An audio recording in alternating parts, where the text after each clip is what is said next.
Assalamualaikum warahmatullahi wabarakatuh. Saya Siti Aula Febrianti dari kelas 6C Pendidikan Biologi UHAMKA. Di video ini saya akan mempraktekkan cara membuka dan menutup pelajaran. So, happy watching!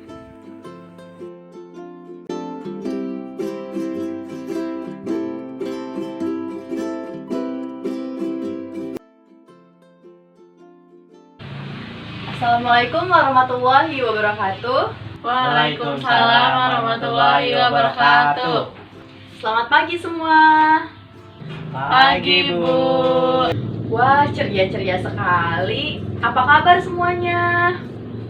Alhamdulillah baik, Bu. Ibu bagaimana kabarnya, Bu? Alhamdulillah, Ibu juga baik. Nah, bagaimana? Sudah siap memulai pelajaran pada hari ini? Siap, Bu. Baik, kalau begitu, sebelum kita memulai pelajaran, alangkah baiknya kita baca doa terlebih dahulu ya. Nah, siapa yang ingin memimpin baca doa? Saya, Bu. Silakan Haikal dipimpin baca doa. Baik, Bu. Belum mulai pelajaran, malah kita baca doa dalam hati dimulai. Selesai. Ucapkan salam. Assalamualaikum warahmatullahi wabarakatuh. Waalaikumsalam warahmatullahi wabarakatuh. Makasih Haikal. Ya, Bu. Ya, baik. Sebelum memulai pelajaran, apakah ada yang tidak hadir? Tidak ada, Bu. Hadir semua? Iya, Bu. Coba Ibu cek ya. Haikal, Hadir, Bu. Mila, Hadir, Bu. Penny, Hadiroh, Ranti, hadiroh. Tony. Hadir. Alhamdulillah hadir semua ya. Iya, Bu. Baik. Sebelum kita memulai pelajaran, silahkan keluarkan buku biologinya. Sebelum kita masuk ke materi pada hari ini, sekarang Ibu ingin bertanya, di pertemuan sebelumnya, apakah ada yang ingat kita telah belajar apa? Gametogenesis, Bu. Iya, betul, mengenai gametogenesis. Nah, apa sih gametogenesis? Gametogenesis proses pembentukan sel sperma dan sel telur, Bu. Iya, tepuk tangan untuk Mila. Ya, jadi gametogenesis itu merupakan pembentukan sel kelamin jantan dan sel kelamin betina. Jadi dari dua proses. Yang pertama ada spermatogenesis, yaitu proses pembentukan sel kelamin jantan, dan yang kedua ada yang namanya proses oogenesis, yaitu pembentukan sel kelamin betina atau sel telur. Ada yang tahu di dalamnya terdapat proses apa? Tahu, Bu, saya. Mitosis dan meiosis, Bu. Iya, betul sekali. Di dalamnya terdapat proses mitosis dan meiosis. Berarti semuanya sudah paham ya? Sudah, Bu. Apakah ada yang ingin ditanyakan? Tidak, Bu. Alhamdulillah sudah paham berarti ya. Sebelum melanjutkan ke materi selanjutnya, di sini Ibu memiliki sebuah telur. Apakah di sini ada yang tahu hubungan telur ini dengan materi kita selanjutnya? Tahu, Bu. Apa Haikal? Berkaitan dengan ovarium dan ovum. Iya, betul sekali. Berkaitan dengan ovum dan ovarium. Si telur ini kita anggap sebagai sel telur di dalam rahim atau tepatnya di dalam ovarium. Iya. Sekarang coba Ibu tanya ya pada yang perempuan khususnya. Pernah tidak ketika kalian sedang tidur kemudian kalian terbangun dan mendapati kasur kalian terdapat darah, atau ketika kalian di sekolah tiba-tiba teman kalian ada yang memberitahu bahwa rok kalian terdapat darah? Coba siapa yang ingin mengutarakan? Saya, Bu. Saya pernah. Bagaimana Mila? Malu banget, Bu, perasaan saya. Iya, pasti malu sekali ya, karena dengan tiba-tiba gitu. Nah, di sini bagaimana sih kita cara mengantisipasinya? Apakah ada yang tahu? Saya, Bu, dengan cara mempelajari siklus menstruasi, Bu. Tepat sekali. Ya, jadi kita hari ini akan membahas mengenai siklus Menstruasi. Iya.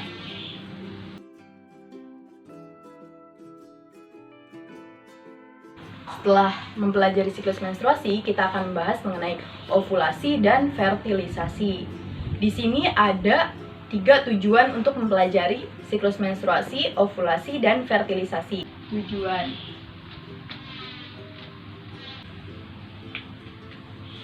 Nah, jadi ada 3 tujuan dalam mempelajari materi hari ini.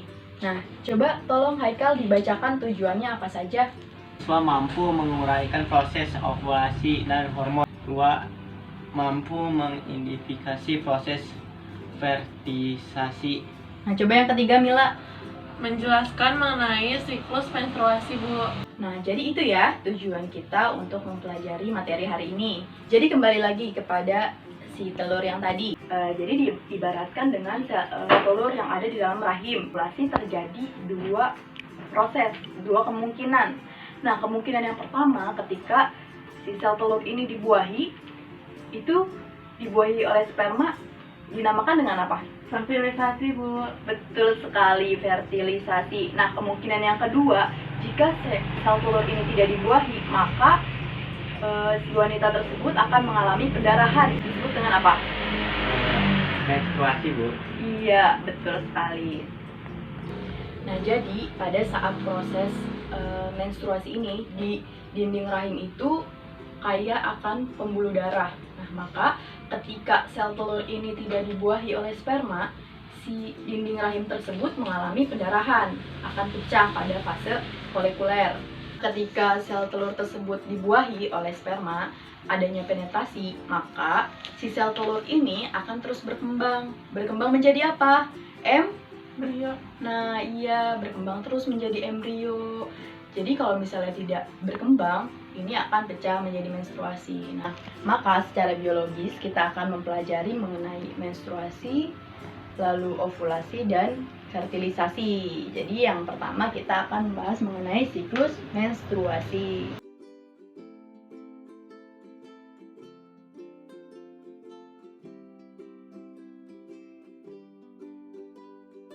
Nah, sebelum kita mengakhiri pembelajaran pada hari ini, apakah ada yang dapat merangkum atau menjelaskan kembali apa yang telah Ibu sampaikan? Coba Haikal, bisa tidak? Mengenai fase-fase menstruasi, Bu. Terjadinya proses fertilisasi. Iya, betul. Ada yang ingin menambahkan? Saya, Bu. Iya. Mengenai hubungan antara perkembangan folikel dengan dinding endometrium pada fase menstruasi. Iya, betul ya. Tadi kita sudah mempelajari itu semua.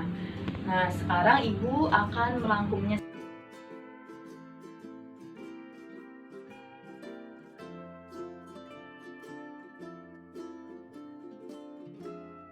Nah, jadi dapat kita simpulkan yang perlu digarisbawahi bahwa siklus menstruasi ini terdiri dari 4 fase. Yang pertama, fase praovulasi. Yang kedua adalah fase ovulasi.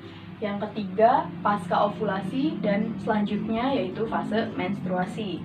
Nah, hormonnya itu dibagi menjadi 4. Yang pertama, hormon FSH. Yang kedua, hormon estrogen. Yang ketiga ada hormon LH. Yang keempat ada progesteron.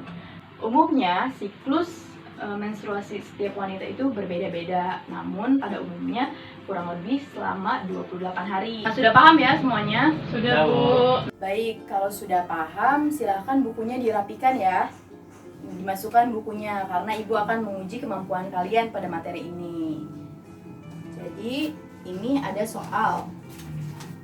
Nah, ini Ibu bagikan soal. Tidak boleh lihat buku atau lihat temannya, jadi isi sendiri ya. Iya, Bu. Nah, waktu kalian 10 menit dari sekarang.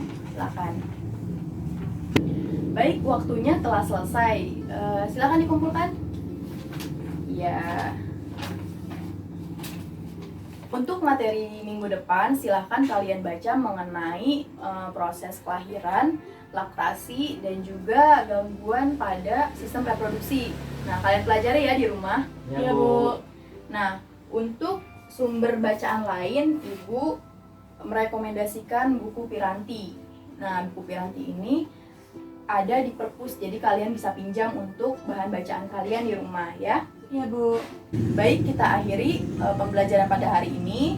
Semoga apa yang telah kita pelajari bermanfaat dan kalian semua mengerti. Ya. Sebelum kita mengakhiri, marilah kita membaca hamdalah. Alhamdulillahirabbil alamin. Terima kasih atas partisipasinya bagi kalian yang sudah aktif pada pembelajaran hari ini, dan semoga sehat selalu. Terima kasih. Wassalamualaikum warahmatullahi wabarakatuh.